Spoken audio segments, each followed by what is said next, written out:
could we get a squad update ahead of the match?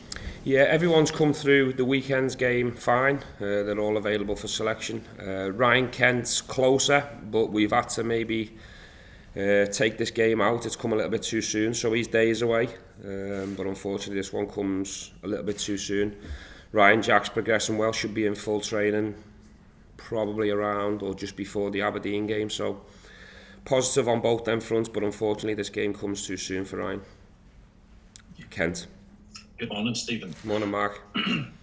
Seems a bit strange when you're sitting top of the league for people to be a wee bit frustrated about the lack of goals. In terms of swapping around your options, does the European game give you any different problems with regard to that and how you play? Do you want to know who's playing up front tomorrow, Mark, in a roundabout way? Would be a nice wee special to have, yes. So if you could just kind of lay that out for me, that'd be great. Well, listen, all my strikers are available for selection. Going back to the first part of your question, I think we should be scoring more goals. I think we should be rewarding ourselves for a lot of our good play. We're getting to the right areas, we're creating chances in game. I'd be a lot more frustrated and disappointed if we weren't creating these chances and we weren't getting in the right areas. And I do believe someone along the line will be on the end of some goals from us. I was asked a question about Alfredo at the weekend, and it's quite obvious that he's not in his best of form, but he's still getting into the right places. His all-round game's still okay, and it's only a matter of time before the goals come. From Alfredo's point of view, he's sitting on 99, so I'm sure he'll be desperate to get to 100, but I certainly won't be giving me team selection away. But it wouldn't surprise me if 3 of me number 9s are involved over the 90 minutes tomorrow. Hi Stephen, just wondering in terms of the context of the group, is this match against Brondby a must-win? I don't mind if you put it that way. We want to try and win every game here at Rangers, no matter where we're sitting in the table. But having lost the first 2 games, I think it's very important that we win this head-to-head over the next 2 games. We have to take a minimum of 4 points. Ideally, we take 6. So tomorrow we need a performance and a result that's going to try and kickstart our Europa League campaign. I don't think our 2 performances have been miles away, but it's a results business, and to get out of the group you need results, so we're well aware of that. If that adds a little bit more pressure going into tomorrow's game and people on the outside want to make it a must-win game, we're okay with that. Hey Stephen, do you feel that with regards to the competitiveness of the Scottish Premiership this season, it's perhaps taken more of a toll on the Europa League form? I don't think so. I just think we were dealt a difficult group. I think Lyon have started the group as everyone would have imagined, really strong favourites. I think we've seen that at Ibrox. Our second game was really close, but unfortunately we lost the boxes. Unfortunately, we couldn't defend our box well enough from a set play, so we were punished in that game as well. I don't think the domestic forms had any impact on them two results. But I do agree with the part of your question that it is more competitive from a domestic point of view. I think Hearts and Hibs have started the season ever so well. I think Dundee obviously have emerged the last 3-4 games with their form. And I was asked a similar question in the last domestic press conference. We certainly welcome that competition. But the positive thing for me is I still think we've got levels and gears to go into, and we're still sitting in a nice place. So I do expect our form and our level and our rhythm to change as we go along.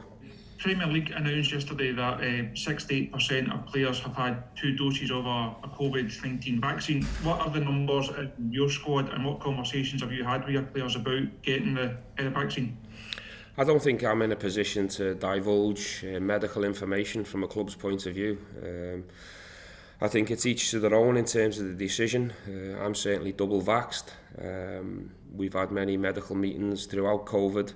The doctors also made it clear that, in his opinion, everyone should go and get double vaxxed.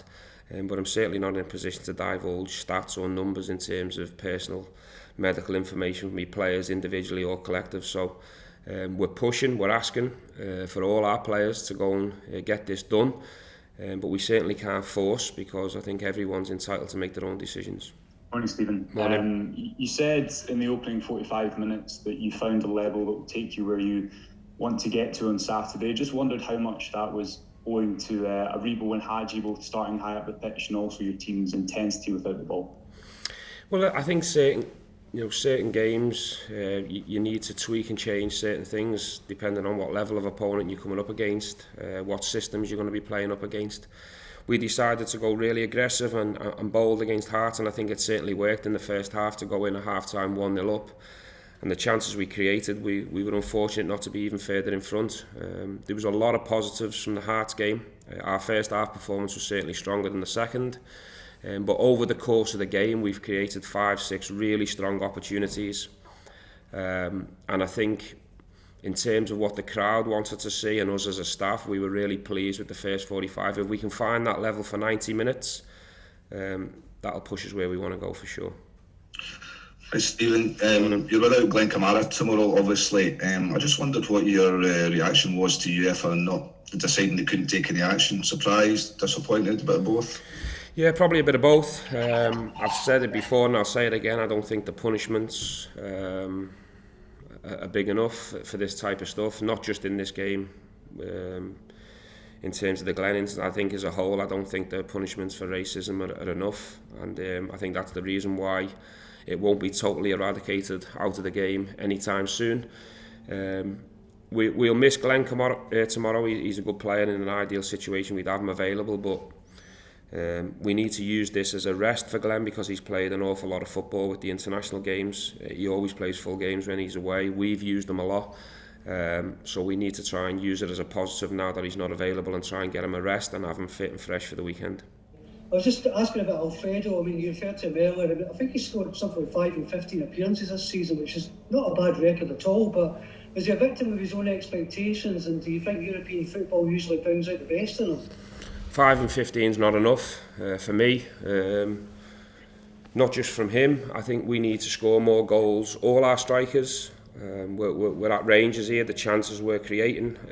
I'd expect the guy who's played the majority of the minutes as a number 9 to have more than 5 in 15. So they're stats that we need to improve on moving forward. We have to keep providing the service and the chances for Alfredo to get more goals. But if you look at previous number 9s and also Alfredo's records in other seasons, it has been better than 5 in 15. So I'm sure Alfredo himself, certainly myself and the coaching staff, in terms of our attacking unit and our number 9s, we want to get more goals into them. I'm quite sure, I mean, you mentioned it yourself there, I mean, Alfredo will be acutely aware he's close to this milestone of 100 goals. Can that sometimes play a part, just to go over that hurdle, go over that line, even subconsciously for him? It possibly, but if I've got any advice for him, he just needs to focus on keep getting in the right places, in the right areas, and he'll absolutely smash 100 goals in no time. So he shouldn't really overthink it. All he should be thinking is, what can I do and what can I offer the team to be the best version of myself in terms of us getting the results. We're a team that do create a lot of chances, so it's only a matter of time before that record comes, and he's going to go on and score many more goals, so he shouldn't overthink it. And we'll just take one to finish from Nana Carlson, please. Stephen, what do you know about Brondby? Obviously, you know Daniel Agger. Maybe he told you something, but all in all, what do you know about Brondby? Well, Daniel Agger, I have a fantastic relationship with him. I really enjoyed my time at Liverpool. He was a fantastic player, but even better, a human being, great guy. In terms of Brondby, I know a lot about them because I've watched a lot of games in the last week, 10 days. I'm aware that they didn't start the season domestically really strong, but they seem in the last 3-4 weeks, the last 4 or 5 games, to be getting a lot stronger and turning the form around. I think they're a really honest team who play with a back 5. They carry a big threat up front. They have a little and large combination, really good movement, and we need to control the front 2 players for Brondby to have a chance, because they carry a big threat. So they're a team, again, at this level you've always got to respect your opponent, the individuals within that.